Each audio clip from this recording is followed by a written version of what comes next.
देखिए बच्चे, हमने शुरू करना है बेटा अपना कंपनी अकाउंट्स का चैप्टर इशू ऑफ डिबेंचर्स। ठीक है। अगर हम एक बारी समझे सिलेबस को अपने 2 मिनट, तो कंपनी अकाउंट्स वाली बुक के अंदर बच्चे हमारे पास एक चैप्टर था इशू ऑफ शेयर्स, जो कि अब हम फर्स्ट टर्म में पढ़ चुके। और इस बार आपके लिए एडवांटेज क्या है, ये अब सेकंड टर्म में आने वाला नहीं है। ठीक है। अच्छा, अभी ना सीबीएसई ने सैम्पल पेपर्स भी इशू कर दिया आपके सेकंड टर्म के, बिल्कुल टाइमली। अभी आज ही इशू हुए हैं। तो मैं सिर्फ ये बताना चाह रहा हूँ, सीबीएसई भी बिल्कुल क्लियर करना चाह रही है कि आपके एग्जाम्स होंगे। कुछ बच्चों को रह के लग रहा है कि एग्जाम नहीं होंगे जी, एमसीक्यू होगा। ऐसा कुछ नहीं होने वाला, एग्जाम होंगे और आपके टाइमली एग्जाम होंगे। तो सभी स्टूडेंट्स अपना प्रॉपरली पढ़ाई करते रहें। ठीक है। ये ना सोचें जी कोरोना है तो एग्जाम नहीं होगा। इशू ऑफ डिवेंचर है और फिर अगला चैप्टर है रिडम्पशन ऑफ डिवेंचर। तो अच्छे से समझेंगे बच्चे। ये चैप्टर तो हमारा फर्स्ट टर्म में हो चुका। ये ड्यू टू कोविड ये चैप्टर हमारे सिलेबस में नहीं है, पूरा चैप्टर ही डिलीटेड है। तो कंपनी अकाउंट्स में सिर्फ और सिर्फ हमें ये वाला चैप्टर पढ़ना है जी, अभी इशू ऑफ डिबेंचर। चैप्टर बहुत मुश्किल नहीं है, छोटा सा चैप्टर है, बट वेटेज इसकी ज़्यादा है। अभी सीबीएसई का सैंपल पेपर देखा नहीं है, बट जो अभी तक था अंदेशा कि इसकी जो वेटेज होगी 7 to 8 मार्क्स की इसकी वेटेज होगी। सैंपल पेपर अभी इवनिंग में ही आए हैं, तो वो देख के एक बारी और आप में ना चैप्टर की वेटेज भी पता चल जाएगी। बट अप्रोक्सीमेटली 7 to 8 मार्क्स का चैप्टर रहने वाला है। छोटा सा चैप्टर है, कोई मुश्किल चैप्टर नहीं है। तो सभी स्टूडेंट्स इसको ध्यान से अच्छे से पढ़ेंगे। सबसे पहले बच्चे मुझे पता होना चाहिए, अब ये चैप्टर की शुरुआत करते हैं। तो शेयर्स या डिबेंचर्स होते क्या है? शेयर हम फर्स्ट टर्म में पढ़ चुके हैं। अब डिबेंचर्स की बात करते हैं। कोई बच्चा बताएगा बेटा, हमने पढ़ा था शेयर होल्डर्स कंपनी के ओनर्स होते हैं। तो जो डिबेंचर होल्डर्स होते हैं वो कंपनी के क्या होते हैं? डिबेंचर होल्डर्स बच्चे कंपनी के ना लेंडर्स होते हैं। डिबेंचर का मतलब क्या होता है? बेसिकली डिबेंचर का मतलब होता है लोन। ये लोन कंपनी ने लिया है, loan taken by company. Company ने लोन लिया है जनरल पब्लिक से। ठीक है। तो जो डिबेंचर होल्डर्स हो गए वो कंपनी के क्या हो गए? ओनर्स हो गए। अब जो डिबेंचर होता है बच्चे, ये क्या है फिर हमारे पास? डिबेंचर का मतलब हो गया बच्चे एक सर्टिफिकेट। डिबेंचर का मतलब हो गया एक सर्टिफिकेट, एक एक्नॉलेजमेंट ऑफ डेप्ट। उधार का बेसिकली क्या हो गया? ये हमारे पास प्रूफ हो गया। अब देखिए होता क्या है, हमने पढ़ा था कंपनी को पैसा रेज करना है। तो कंपनी को ना अपना एक्सपेंशन करना है, पैसा रेज करना है। कंपनी को पैसा इकट्ठा करने के लिए कंपनी के पास अब दो तरीके हैं। कंपनी या तो शेयर्स इशू करती है। कंपनी शेयर इशू करती है, तो जिन लोगों को शेयर इशू करती है उन लोगों को क्या कहा जाता है? कंपनी के ओनर्स। कंपनी उनको बदले में क्या देती है? प्रॉफिट का कुछ शेयर, जिसे कि हम क्या बोलते हैं? डिविडेंड। बट अब कंपनी अपने शेयर होल्डर्स नहीं इंक्रीज करना चाहती, ओनर्स नहीं बढ़ाना चाहती। तो कंपनी क्या करेगी? कंपनी इशू करेगी बच्चे अपने डिबेंचर्स।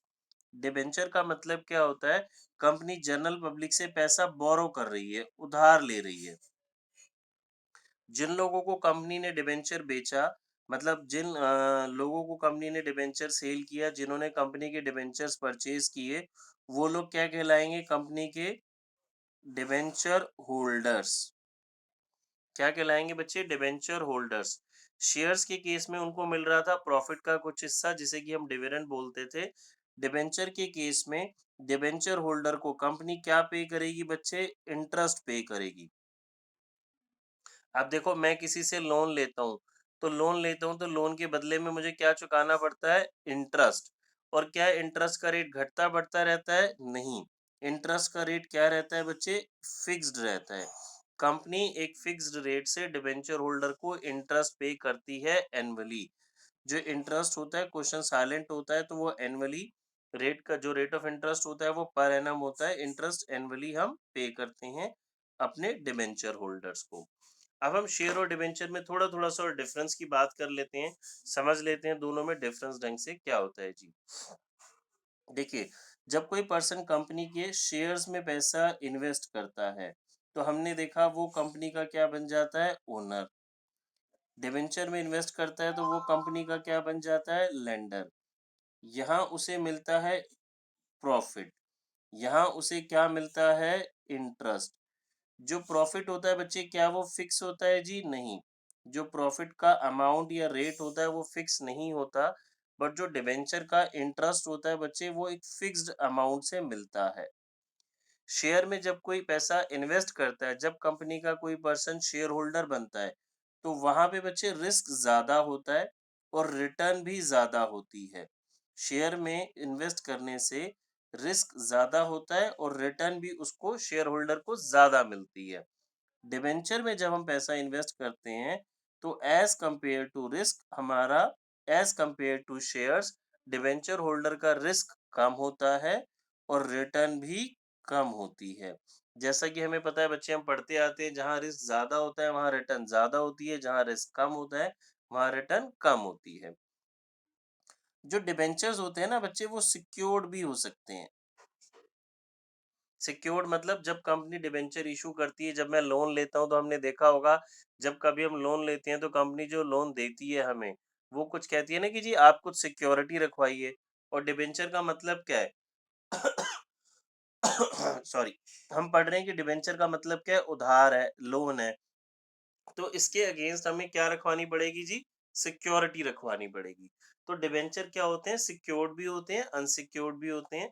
तो डिबेंचर दोनों तरीके से हमारे पास हो सकते हैं। बच्चों इतनी बात सभी को समझ में आ रही है। डिबेंचर का मतलब हो गया एक्नॉलेजमेंट ऑफ डेप्ट, उधार का प्रूफ। डिबेंचर के ऊपर कंपनी फिक्स रेट से इंटरेस्ट पे करती है। एक और बहुत इंपॉर्टेंट क्वेश्चन जो कि हमें पता होना चाहिए, जो इंटरेस्ट ऑन डिबेंचर होता है ना बच्चे, इंटरेस्ट ऑन डिबेंचर, जब कंपनी डिबेंचर के ऊपर इंटरेस्ट पे करती है, तो वो डिबेंचर के ऊपर जो इंटरेस्ट होता है वो चार्ज अगेंस्ट प्रॉफिट होता है। ये बात याद रखेंगे, हमने फर्स्ट टर्म में बार बार एक वर्ड पढ़ते थे, चार्ज और एप्रोप्रिएशन। तो जो इंटरेस्ट ऑन डिबेंचर होता है वो क्या होता है, चार्ज। मतलब चार्ज का मतलब हमने पढ़ा था बच्चे, कंपल्सरी एक्सपेंस। मैंने बताया सपोज जैसे कि हमारा जो ट्यूशन सेंटर का प्रेमाइसिस है सक्सेस पॉइंट, अगर वो प्रेमाइसिस हमारा रेंटेड है, ठीक है, और उसका रेंट है जी, सपोज मान लेते हैं हमारा 10,000 पर मंथ। तो अब मैं वहां पे एक बच्चा पढ़ाऊं, 10 बच्चे पढ़ाऊं, 100 बच्चे पढ़ाऊं या ना पढ़ाऊं जी, लॉकडाउन लग गया, क्लासेस ऑनलाइन ले रहे हैं, तो हम ये जो रेंट है हमारा, ये कॉस्ट तो हमारी फिक्स रहने वाली है ना। तो जो इस तरह का एक्सपेंस होता है बच्चे, उसे क्या बोला जाता है, चार्ज। तो इंपॉर्टेंट चीज है, याद रखेंगे, इंटरेस्ट ऑन डिवेंचर क्या होता है, चार्ज अगेंस्ट प्रॉफिट। ठीक है। फिर अगली चीज, जब हम बच्चे अभी डिवेंचर पढ़ेंगे ना, तो डिवेंचर के साथ एक वर्ड हमें ऐसा वर्ड लिखा हुआ मिलेगा, 9% डिवेंचर, 10% डिवेंचर। तो इससे आपको घबराना नहीं है। ये जो 9%, 10% लिखा मिलेगा हमें क्वेश्चन में, ये क्या होगा, डिवेंचर का नेम, डिवेंचर की पहचान, रेट ऑफ इंटरेस्ट होता है बच्चे ये। ठीक है, इसका मतलब क्या होता है, रेट ऑफ इंटरेस्ट। क्लियर है। आई होप सभी को बात समझ में आ गई होगी। इसको आइए हम एक बार बुक से फटाफट से सर रीड कर लेते हैं। हाँ जी बच्चे। सर ये जो डिबेंचर वाला भी आपने पॉइंट बोला 9% 10% वाला, उस टाइम आपकी वॉइस ब्रेक हो गई थी, तो फिर से बता दीजिए। बच्चे ये 9%, 10% मैंने बोला, कुछ भी होगा, हमें क्वेश्चन में ना डिबेंचर के साथ एक वर्ड लिखा हुआ मिलेगा। तो ये जो रेट ऑफ इंटरेस्ट लिखा हुआ है, ये डिबेंचर का नाम है, ये डिबेंचर की पहचान है, यानी कि ये क्या है बच्चे, रेट ऑफ इंटरेस्ट है। मतलब इस डिबेंचर के ऊपर 7% पर एनम से कंपनी इंटरेस्ट पे करेगी। ठीक है बच्चे। Okay sir. ठीक है, चलिए आगे आते हैं। देखिए मैं एक बारी बच्चे बुक से आपको फटाफट से बता देता हूँ। देखिए जो जो हमने समझा यही सब लिखा हुआ है। देखिए क्या कहता है, डिबेंचर की डेफिनेशन देख लेते हैं। Debenture includes debenture stock, bonds or any other instrument of the company evidencing a debt, whether constituting a charge on the assets of the company or not। ये लाइन अंडरलाइन कर लेंगे, अभी हम इसको समझेंगे। चार्ज अगेंस्ट एसेट्स यानी कि assets के अगेंस्ट सिक्योर्ड है या नहीं है। फिर एक और डेफिनेशन पढ़ते हैं, देखिए इसकी क्या कहता है। A debenture is a document given by a company as evidence of a debt or to the holder usually arising out of a loan and most commonly secured by a charge. Debenture क्या होता है बच्चे? Evidence of a डेप्ट, उधार का proof. ठीक है, फिर हमने क्या पढ़ा? देखिए, the person to whom debentures are issued are called debenture holders, ये बात भी हमने समझ ली। ठीक है, फिर देखिए जी, डिबेंचर्स के फीचर्स मैं ऑलरेडी समझा चुका हूँ, एक बारी फटाफट से गो थ्रू कर लेते हैं। डिबेंचर हमने देखा बच्चे, एक रिटर्न डॉक्यूमेंट है, सर्टिफिकेट है, एक्नॉलेजमेंट ऑफ डेप्ट है। Mode and period of repayment of principal and interest is fix है। देखिए क्या मतलब है इसका? मैंने किसी बच्चे से पैसे अगर बोरो किए, मैं बैंक से लोन लेता हूँ, तो मैं कब वापस करूंगा, कितना करूंगा, कैसे करूंगा, ये बात तो ऑलरेडी आज ही तय हो जाएगी ना। ठीक है, ये बात ऑलरेडी आज ही तय हो जाएगी और ये फिक्स रहने वाली है। ठीक है, rate of interest of debenture specific होता है, स्पेसिफाइड होता है, ऑलरेडी बताया गया होता है। जैसे देखिए लिखा है रेट ऑफ इंटरेस्ट, हमने बात करी, ये कंपनी की बोरोइंग होती है, नॉर्मली सिक्योर्ड होता है, चार्ज अगेंस्ट होता है। It is normally secured by way of charge on the assets of the company. मतलब नॉर्मली जो डिबेंचर्स होते हैं वो कंपनी की एसेट्स के अगेंस्ट सिक्योर्ड होते हैं। Interest on debenture is charged against profit, देखिए हमने पढ़ा, बहुत इंपॉर्टेंट पॉइंट है। फिर आ जाते हैं बच्चे आगे, देखिए बॉन्ड, मार्क कर लेंगे बच्चे अपनी अपनी बुक्स में ना, थ्योरी मार्क करते चलेंगे। Bond is like a debenture, ये आप रीड कर लेंगे। फिर difference between share and debenture मैंने आपको थोड़ा सा समझा दिया ऑलरेडी। डिवेंचर होल्डर और शेयर होल्डर का डिफरेंस ये आपको मार्क करना है, हम ऑलरेडी समझ चुके हैं। अब आ जाते हैं जी हम टाइप्स ऑफ डिवेंचर पे, इसको मार्क करेंगे, very very important topic. Exam में इस टॉपिक में से आपके पास एक या दो क्वेश्चन तो पक्का होने ही होने हैं। ठीक है, तो इस टॉपिक को मार्क कर लेंगे बच्चे, इंपॉर्टेंट टॉपिक है, मैं अभी पूरा समझाता हूँ। ये टॉपिक पे आने से पहले मैं आपको एक दो वर्ड्स और समझाता हूँ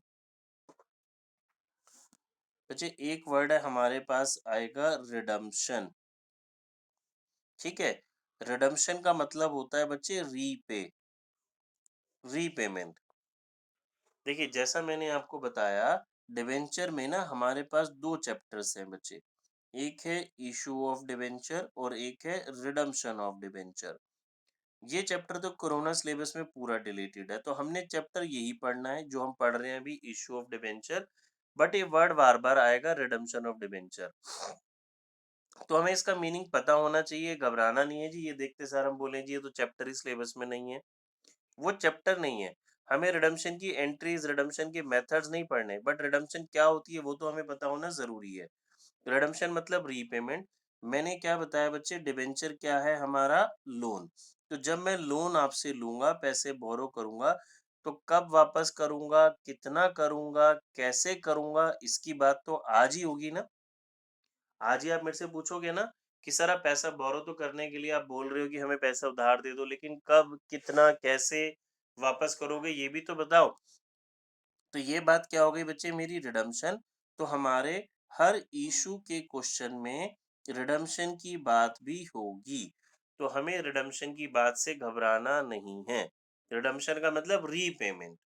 हमें रिडम्पशन का मेथड, रिडम्पशन की जर्नल एंट्री नहीं सीखनी, बट इशू की बात करते टाइम रिडम्पशन की बात भी होगी, और कहीं कहीं हम देखेंगे रिडम्पशन के तरीके से हमारी इशू की एंट्री भी इफेक्ट होने वाली है।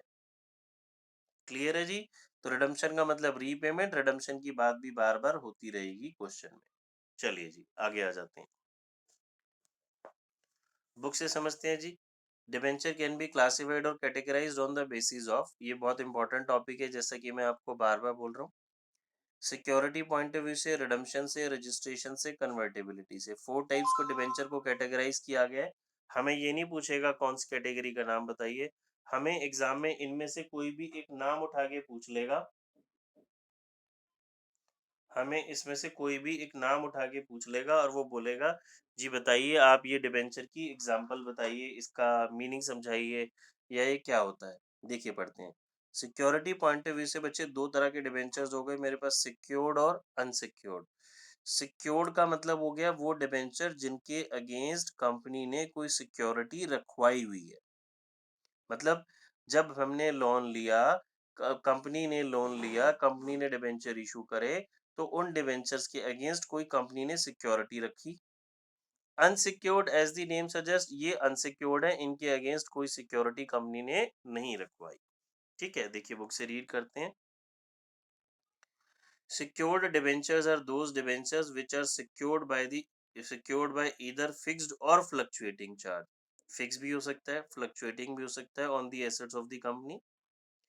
A charge on the assets of the company is registered with the registrar of debenture. अभी फिक्स्ड और फ्लक्चुएटिंग चार्ज क्या है, इसकी हम बात करेंगे। बेसिकली पहले आपको समझना सिक्योर डिबेंचर जो कि सिक्योर्ड है, जिसके अगेंस्ट कंपनी ने कोई सिक्योरिटी रखवाई है। Unsecured debenture are those debenture which are not secured by the charge on assets, मतलब जो कि सिक्योर्ड नहीं है। अगर कंपनी फ्यूचर में कभी डूब जाती है तो कंपनी, आप किसी एसेट्स को कंपनी के क्लेम नहीं कर सकते। अब हम यहाँ एक वर्ड समझते हैं बच्चे, फिक्स्ड और फ्लोटिंग चार्ज। देखिए यहाँ पे मार्क करेंगे, फिक्स्ड और फ्लोटिंग चार्ज, इसका मतलब सिक्योरिटी से होता है।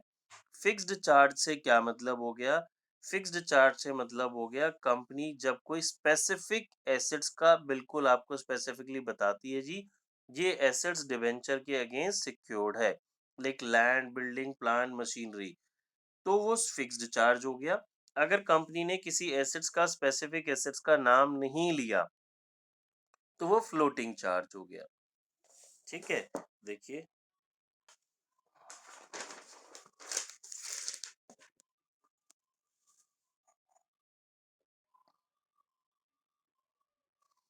सिक्योरिटी पॉइंट ऑफ व्यू से दो तरह के डिवेंचर हो गए, सिक्योर्ड, अनसिक्योर्ड।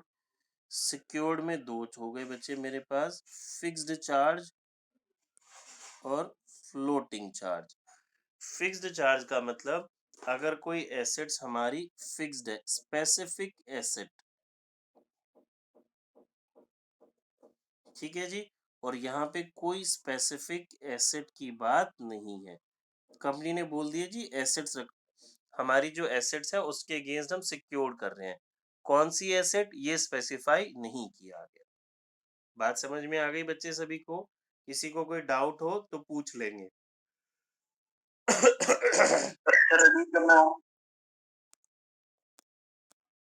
अब आ जाते हैं जी अगला, रिडम्पशन पॉइंट ऑफ व्यू से। मैंने रिडम्पशन का मीनिंग आपको अभी समझा ही दिया। रिडम्पशन का मतलब रीपेमेंट, पैसा वापस करना। देखिए रिडम्पशन के पॉइंट ऑफ व्यू से दो तरह के डिबेंचर्स हो गए मेरे पास, रिडीमेबल और इररिडीमेबल।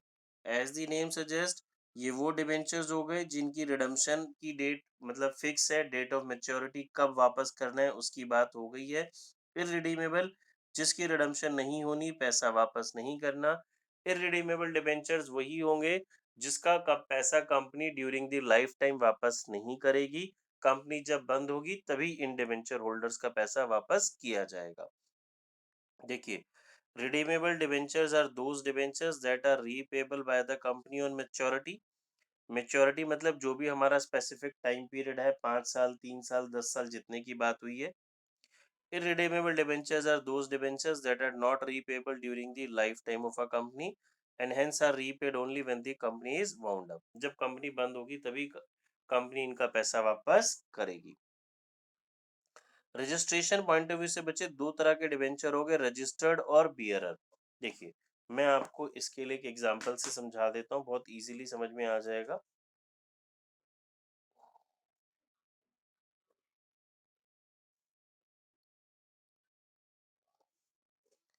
दो तरह के बच्चे मेरे पास डिवेंचर हो गए यहाँ पे, रजिस्टर्ड और बियरर।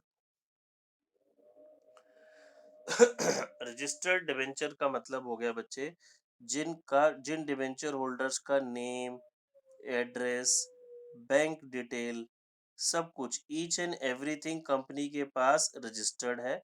कंपनी ने एक रजिस्टर मेंटेन किया हुआ है, उसमें कंपनी की जो डिटेल्स है शेयर डिवेंचर होल्डर की सारी इसके पास है। जब कभी भी कंपनी इंटरेस्ट पे करेगी तो जो भी रजिस्टर्ड डिवेंचर होल्डर होगा, ठीक है, ये जो भी रजिस्टर्ड डिवेंचर होल्डर होगा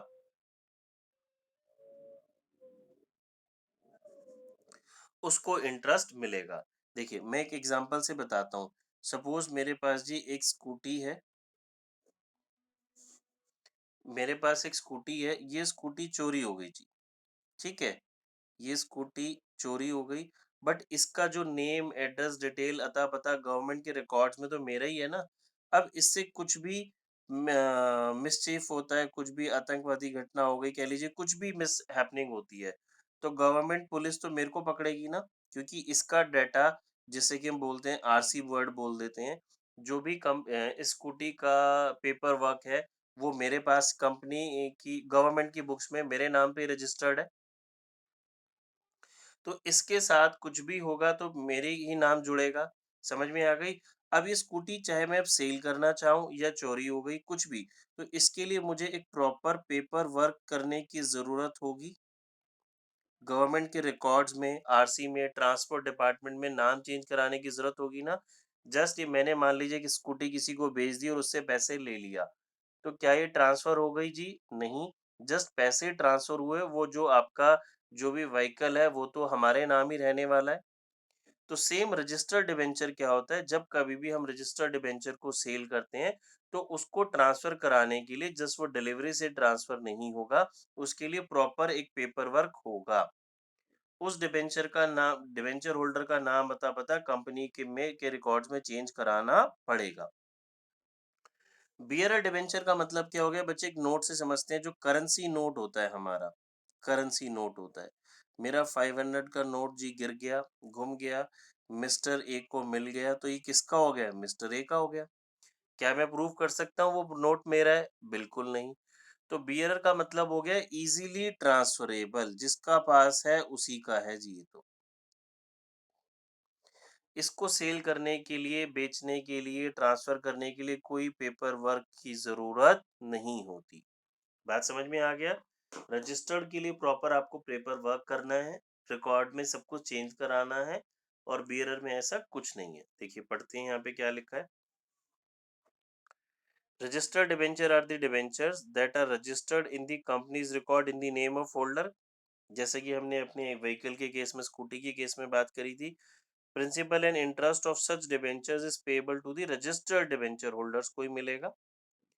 the transfer of debentures in the case requires the execution of a transfer deed, मतलब प्रॉपर आपको डॉक्यूमेंट करने पड़ेंगे, डॉक्यूमेंटेशन जरूरी है। Bearer debenture are the debentures that are not registered in the records of the company in the name of the holder. The debentures are transferable by mere delivery. जिसके पास है वो उसका हो गया। Interest is paid to the person who produces coupons attached to the debenture. Interest उसको मिलेगा simple words में जिसके पास डिबेंचर है। यहाँ पे रजिस्टर्ड नेम से कोई मतलब नहीं है। ठीक है बच्चे, आगे आ जाते हैं। कन्वर्टेबिलिटी पॉइंट ऑफ व्यू से दो तरह के डिबेंचर हो गए, कन्वर्टेबल और नॉन कन्वर्टेबल। कन्वर्टेबल से बच्चे क्या मतलब है, हम डिबेंचर होल्डर्स को एक ऑप्शन देते हैं कि वो after a specified time period अपने डिबेंचर्स को कन्वर्ट कर सकते हैं इक्विटी शेयर्स में, प्रेफरेंस शेयर्स में। हमने उनको कन्वर्जन की ऑप्शन दी है। पार्टली कन्वर्टेबल भी हो सकता है, फुल्ली कन्वर्टेबल भी हो सकता है। कन्वर्टेबल डिबेंचर का मतलब वो डिबेंचर जिनके पास कन्वर्जन की ऑप्शन है। नॉन कन्वर्टेबल डिबेंचर का मतलब जिनके पास कन्वर्जन की ऑप्शन नहीं है, जो डिबेंचर इक्विटी में या प्रेफरेंस शेयर्स में कन्वर्ट नहीं हो सकते। ठीक है, इतना देखेंगे बच्चे, इसमें किसी को कोई डाउट? देखिए जी, डिबेंचर की बैलेंस शीट प्रेजेंटेशन समझते हैं बच्चे। सर। हाँ जी, देखिए बच्चे, डिबेंचर की जब हम बैलेंस शीट प्रेजेंटेशन समझते हैं तो हम डिबेंचर को समझते हैं जी लॉन्ग टर्म के लिए, शॉर्ट टर्म के लिए।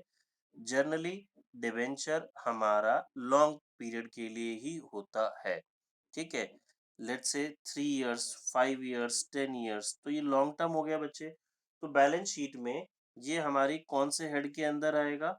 नॉन करंट लायबिलिटी में। ये हमने फर्स्ट टर्म के अंदर भी बात पढ़ी थी। नॉन करंट लायबिलिटी के अंदर किस सब किस सब हेड में आएगा? लॉन्ग टर्म बोरोइंग्स में। ये बच्चे हमें पता होना जरूरी है। अगर डिबेंचर शॉर्ट टर्म के लिए है, 12 महीने से कम के लिए, अगर डिबेंचर की रिडम्पशन है विद इन 12 मंथ्स, तो ये हमारा बन गया बच्चे short term borrowings, current liability में आएगा। करंट लायबिलिटी में शॉर्ट टर्म बोरोविंग्स। ये बात आपको याद रखनी है, ठीक है। अब इसको अगर हम और डिटेल में पढ़ें तो हमने फर्स्ट टर्म में पढ़ा था बच्चे, हम बैलेंस शीट बनाते हैं अपनी। जब कंपनी की बैलेंस शीट बनती है तो वो हमारी वर्टिकल में बनती है। और बैलेंस शीट में कितनी साइड्स या कितने पार्ट्स पढ़े थे बच्चे, याद है? दो हमने साइड्स पढ़ी थी ना, इक्विटी एंड लायबिलिटी, और दूसरी क्या थी, assets. Equity and liability side में बच्चे हमने चार मेजर हेड पढ़े थे। पहला क्या था हमारा, शेयर होल्डर फंड। फिर हमने पढ़ा था संपा, मैंने आपको याद करने का तरीका भी सिखाया था। Non current liability and current liability. Normally question silent होगा तो डिबेंचर नॉन करंट लायबिलिटीज के अंदर आता है, किसमें, लॉन्ग टर्म बोरोइंग्स में। बट अगर डिबेंचर की रिडम्पशन है विद इन ऑपरेटिंग साइकिल या विद इन 12 मंथ्स है तो वो हमारी करंट लायबिलिटी बन जाएगा। और किस में आएगा, शॉर्ट टर्म बोरोइंग्स में। ये हम इसका थ्योरी पार्ट समझ रहे हैं, पूरी बैलेंस शीट बना के भी इस चैप्टर में आएगा, वहां पे हम इसको समझने वाले हैं। ठीक है बच्चे, ये याद रखना है आपको, एग्जाम में कुछ भी कैसे भी पूछा जा सकता है। क्लियर? आगे आते हैं। अगर साइलेंट है तो किस में आएगा? साइलेंट है तो बच्चे नॉन करंट लायबिलिटीज ही होता है, डिबेंचर जनरली लॉन्ग टर्म के लिए ही होता है। ठीक है, ओके। इसमें तो तब आएगा जब उसकी रिडम्पशन की डेट पास आ रही है। ओके। हम्म, ठीक है। चले जी, अब हम अपना प्रैक्टिकल काम थोड़ा थोड़ा सा शुरू करते हैं।